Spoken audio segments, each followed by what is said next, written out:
One guy that knows what this defense is supposed to look like when it's being played well, Rodney McLeod, played in Schwartz system in Philadelphia. Talked about the Browns and where they're at learning Jim Schwartz defense. Right where we need to be. Of course, camp is about continuing to get better each and every day, and guys are obviously locked in, and so things are starting to come together. More plays are starting to be made, and that has a lot to do with guys now having a more familiarity with the scheme. They're not necessarily thinking about, okay, where do I necessarily have to line up? They're thinking about, okay, what's the offense doing? How do I put myself in position to make plays? And so it's good to see right now at this point in camp.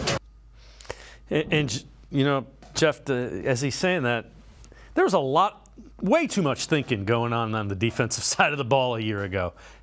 That is bad for a defense. React, don't think. Well, the other thing is, the longer you think, and the problem with this on the defensive side of the ball is you've got to hope that the 10 other guys on the defensive side of the ball are thinking the same way that you are.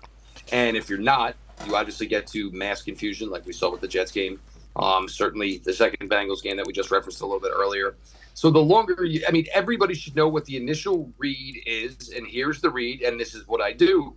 And when you talk about thinking longer and patience, well, then it clouds it, and maybe 11 guys aren't seeing everything exactly the same, and you get to obviously a lot of what we went through last year with the Browns. It's just reactionary, man. You're supposed to see what you see, and you're supposed to go towards it. And hats on the ball. It's as simple as that. The phrase has been around the NFL forever. Put hats on the ball. It's not okay. Well, think, or sure, or then go get the ball. It's just not the way defense works.